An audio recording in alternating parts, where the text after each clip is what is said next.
മുഖ്യമന്ത്രിയുടെ മകൾ വീണ വിജയനെതിരെ ED രംഗത്ത് വരും എന്നടക്കമുള്ള കാര്യങ്ങൾ നമ്മൾ ഇപ്പോൾ കേൾക്കുന്നുണ്ട്. അതുമായി ബന്ധപ്പെട്ട തുടർ നടപടികളൊക്കെ വന്നുകൊണ്ടിരിക്കുകയാണ്. രാമചന്ദ്രൻ സാർ, അതിനെക്കുറിച്ച് എന്താണ് പറയാനുള്ളത്? ഇന്ന് ഡൽഹിയിലെ ഇന്ത്യൻ എക്സ്പ്രസ്സിൽ ഈ ED വീണ വിജയനെതിരെ കേസെടുക്കുന്നു എന്ന് പറഞ്ഞ റിപ്പോർട്ട് വന്നിട്ടുണ്ട്. അത് എഴുതിയിരിക്കുന്നത് ദീപ്തിമൻ തിവാരി എന്ന ലേഖകനാണ്. അപ്പോൾ നേരത്തെ ഈ കമ്പനി കാര്യ മന്ത്രാലയം, കോർപ്പറേറ്റ് അഫയേഴ്സ്, അവർ SFIO അന്വേഷണത്തിന് അനുവാദം കൊടുത്തിരുന്നു. എറണാകുളത്ത് കോടതിയിൽ കുറ്റപത്രം സമർപ്പിച്ചിട്ടുണ്ട് ആ കാര്യത്തിൽ. അപ്പോൾ ആ കേസുമായി ബന്ധപ്പെട്ടിട്ടുള്ള മണി ലോണ്ടറിങ് ഉണ്ടല്ലോ, കള്ളപ്പണ ഇടപാട് എന്ന് പറയുന്നത്, മറ്റേ PMLA കേസ്, ആ PMLA കേസ്, അത്തരം ഇടപാടുകൾ കൈകാര്യം ചെയ്യേണ്ടത് ED ആണ്. അതുകൊണ്ട് ED കേസ് ഉടനെ രജിസ്റ്റർ ചെയ്യും. ED യുമായിട്ട് ഈ ഇന്ത്യൻ എക്സ്പ്രസ് സംസാരിച്ചിട്ടുണ്ട്. അപ്പോൾ ED അത് സ്ഥിരീകരിച്ചിട്ടുണ്ട്. എൻഫോഴ്സ്മെൻറ്റ് ഡയറക്ടറേറ്റ് ഇന്ത്യൻ എക്സ്പ്രസിനോട് സ്ഥിരീകരിച്ചിട്ടുണ്ട്. ഇത് 2023 ഒരു ഇൻകം ടാക്സ് കേസായിട്ടാണ് വന്നത്.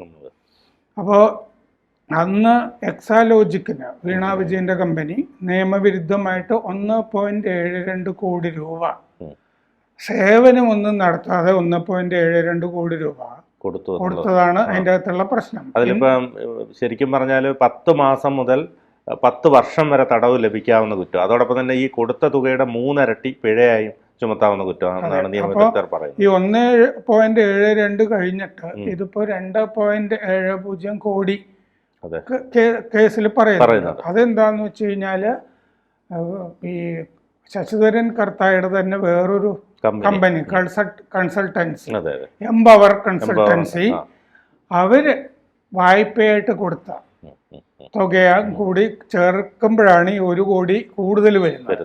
1.72 പ്ലസ് ഈ മറ്റേ എംപവർ കൺസൾട്ടൻസി കൊടുത്ത പൈസ 2.70 ക്രോർസ് അതിൻ്റെ അകത്ത് വരും. അപ്പോൾ സാധാരണഗതിയിൽ ഈ IT ഇപ്പോൾ എമ്പുരാനുമായി ബന്ധപ്പെട്ടാണ് മറ്റേ ഗോകുലം ഗോപാലിനെ പിടിച്ചതെന്ന് പറഞ്ഞിട്ട് പലരും ചർച്ച ചെയ്യുന്നുണ്ടായിരുന്നു. അങ്ങനെയല്ല, അത് പഴയ കേസാണ് എന്നുള്ളത് വ്യക്തമാണ്. കാരണം എന്താണെന്ന് വെച്ചാൽ IT ഒരു സ്ഥലത്ത് റെയ്ഡ് ചെയ്ത് കഴിഞ്ഞിട്ട് അതിൻ്റെ അകത്ത് ഈ PMLA വശമുണ്ടല്ലോ, പണമിടപാട്, വിദേശ നാണ്യം, അത് അന്വേഷിക്കാൻ ഇൻകം ടാക്സിന് പറ്റില്ല. അപ്പം അതിൻ്റെ ഏജൻസിക്ക് അതിൻ്റെ വിവരങ്ങൾ കൊടുക്കുന്നു. അവർ കുറച്ചു കാലം അത് അന്വേഷിക്കുന്നു. അവർക്കും ഇൻവെസ്റ്റിഗേഷൻ വിങ് ഉണ്ട്, അത് ഇൻകം ടാക്സിനും ഉണ്ട്. അപ്പോൾ അവരന്വേഷിച്ചിട്ട് അതിൻ്റെ നടപടികൾ എടുക്കുന്നു എന്നുള്ളതാണ്. അപ്പോൾ ഇതിൽ തീർച്ചയായും ED വരുന്നുള്ളത് ഉറപ്പാണ്. അപ്പോൾ അതുകൊണ്ട് SFIയോട് ED രേഖകൾ ആവശ്യപ്പെട്ടിട്ടുണ്ട് എന്ന് ED ഇന്ത്യൻ എക്സ്പ്രസ് ലേഖകനോട് പറഞ്ഞിട്ടുണ്ട്. PMLA ആക്ടിന് കീഴിൽ വരുന്ന കുറ്റങ്ങൾ ഇതിൽ നടന്നിട്ടുണ്ട്. അപ്പോൾ SFIO കേസെടുത്തത് 2013 കമ്പനീസ് ആക്ടിൻ്റെ സെക്ഷൻ 447 വെച്ചിട്ടാണ്. അപ്പോൾ SFIO ഒരു കേസ് എടുക്കുമ്പോൾ അതിൻ്റെ അകത്ത് കമ്പനീസ് ആക്ട് മാത്രമേ വരുന്നുള്ളൂ, PMLA ആക്ട് അതിൽ വരില്ല. അത് ED എടുക്കേണ്ടതാണ്. അത് അനിവാര്യമാണ് വീണ വിജയനെതിരെ. അതാണ് വരാൻ പോകുന്നത്. അങ്ങനെ SFIയുടെ കേസിൽ ഈ 2.70 കോടിയുടെ കാര്യം പറഞ്ഞിട്ടുണ്ട്. IT സർവീസസ് അതിനു വേണ്ടിയാണ് കരാർ ഒപ്പിട്ടത്. പക്ഷെ അങ്ങോട്ടൊരു സേവനവും കൊടുത്തതായിട്ട് രേഖകളില്ല. അപ്പോൾ അതുകൊണ്ട് അതൊരു കോഴയായിട്ട് മാത്രമേ കാണാൻ പറ്റുള്ളൂ. 135 കോടി രൂപ അതും കൂടി ഇതിൽ വരുന്നുണ്ട് വീണ വിജയൻ്റെ കേസിൽ. 135 കോടി രൂപ രാഷ്ട്രീയ നേതാക്കൾ, മാധ്യമപ്രവർത്തകര് തുടങ്ങി പലർക്കും. പക്ഷെ അതിലൊരു പ്രത്യേകത എന്ന് പറഞ്ഞാൽ ഇവരുടെ ഒന്നും പേര് വെളിപ്പെടുത്തുന്നില്ല. ഈ രാഷ്ട്രീയ നേതാക്കളുടെയും പത്രക്കാരുടെയൊക്കെ പേരുകൾ വെളിപ്പെടുത്തുന്നില്ല. പേരുകൾ വരും. അതെന്താണെന്ന് വെച്ചാൽ അത് കോടതിയുടെ അനക്ഷരായിട്ട്, അനുബന്ധമായിട്ട് അത് വന്നിട്ടുണ്ട്. അതപ്പോൾ ആ പേരുകൾ കുറേയൊക്കെ ആളുകൾക്ക് അറിയാവുന്നതൊക്കെ തന്നെയാണ്. അതിൽ എല്ലാവരും ഉണ്ട്, BJPക്കാർ ഉൾപ്പെടെയൊക്കെ ഉണ്ട് നേതാക്കള്. അത് മറ്റേ കോടതിയിൽ ഇതിൻ്റെ ഭാഗമായിട്ട് വന്നു കഴിയുമ്പോൾ എന്താന്ന് വെച്ച് കഴിഞ്ഞാൽ ഈ 135 കോടിയുടെ വേറൊരു കേസ് വരേണ്ടി വരും ഇനി. അത് ആ കേസിൽ രാഷ്ട്രീയക്കാരും കൂടി ഉൾപ്പെട്ടിട്ടുള്ളത് കൊണ്ട് കേന്ദ്രത്തിന്റെ അനുമതി വേണം എന്ന് പറഞ്ഞാൽ അതൊരു രാഷ്ട്രീയ അനുമതിയാണെന്ന് കരുതാം. രാഷ്ട്രീയ ഇച്ഛയുടെ ഭാഗമാണ്. അപ്പൊ പൊളിറ്റീഷ്യൻസ്, പ്രത്യേകിച്ച് BJP-ക്കാരും ഒക്കെ നമുക്കറിയാവുന്ന ചിലരൊക്കെ ഉണ്ട്. വരുമ്പോഴേ ഇഡിയുടെ അന്വേഷണം കുറെ വൈകാനും ഒക്കെ ചാൻസ് ഉണ്ട്. അത് ഈ 135 കോടി രൂപയിലും കൂടി കണ്ണടച്ച് അന്വേഷിക്കാവുന്നതേ ഉള്ളൂ.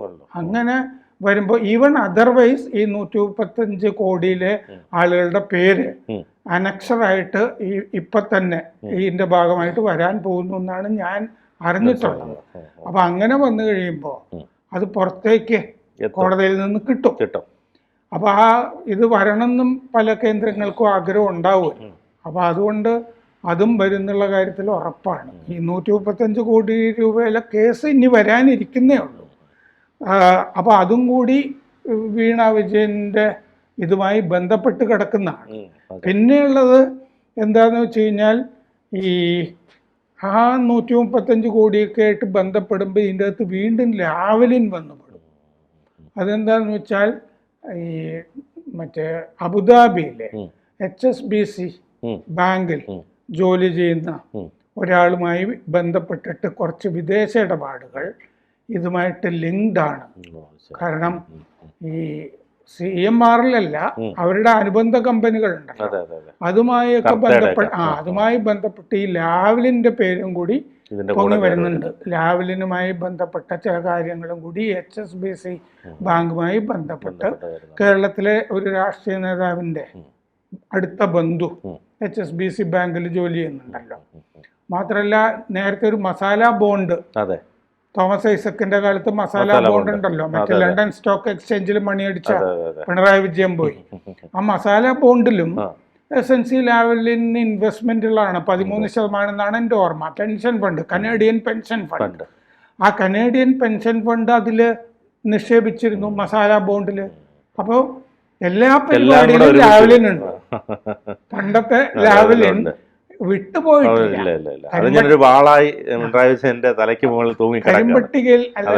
കരിമ്പട്ടികയിലൊക്കെ പെടുത്തിയെങ്കിലും കേരള രാഷ്ട്രീയത്തിൽ ലാവലിൻ ഇപ്പോഴും കിടന്ന് കളിക്കുന്നുണ്ട്. അത് മസാല ബോണ്ടിലുണ്ടായിരുന്നു. ഇപ്പോ ഈ വീണ വിജയന്റെ കേസിലും ലാവലിന്റെ പേര് കടന്നു വരുന്നു. മാസപ്പടി കേസിൽ അത് കുറേം കൂടി രൂക്ഷമായിട്ട് വരും. അപ്പോ അങ്ങനെയാണ് ഇതിന്റെ പോക്ക്. അപ്പോ ED താമസിയാതെ അല്ല, നമ്മളിപ്പം കുറേ നാളുകളായി ഇങ്ങനെ കേൾക്കുന്നു. അപ്പോൾ ഓരോ തെരഞ്ഞെടുപ്പ് വരുന്നു, ലോക്സഭാ തെരഞ്ഞെടുപ്പ് വരുന്നു. ഈ തെരഞ്ഞെടുപ്പ് വരുമ്പം ഇപ്പോൾ ED വരും എന്ന് പറയുന്നു. പിന്നെ ഇനിയിപ്പോൾ അടുത്ത നിലമ്പൂർ ഉടൻ തന്നെ പ്രഖ്യാപിക്കും. അത് കഴിഞ്ഞാൽ തദ്ദേശ സ്വയംഭരണ സ്ഥാപനങ്ങളിലേക്കുള്ള തെരഞ്ഞെടുപ്പ് വരും.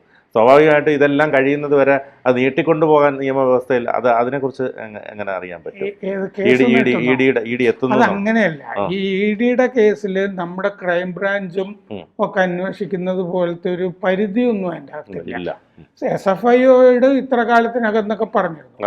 മറ്റേതിന് അങ്ങനെ PMLA കേസാവുമ്പോൾ, ഇപ്പോൾ നമ്മുടെ നാട്ടിലൊരു ക്രൈം നടന്നാലും അതിന് കാലഹരണം എന്ന് പറഞ്ഞ ദോഷം അതിനില്ല ക്രിമിനൽ കേസിന്.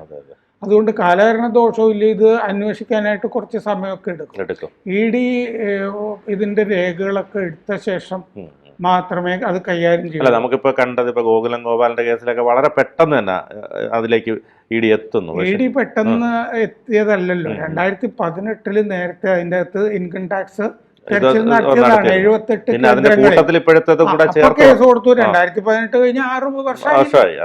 അതിൻ്റെ ഇടയ്ക്ക് അതിന്റെ അന്വേഷണങ്ങൾ നടക്കുന്നുണ്ടായിരുന്നു.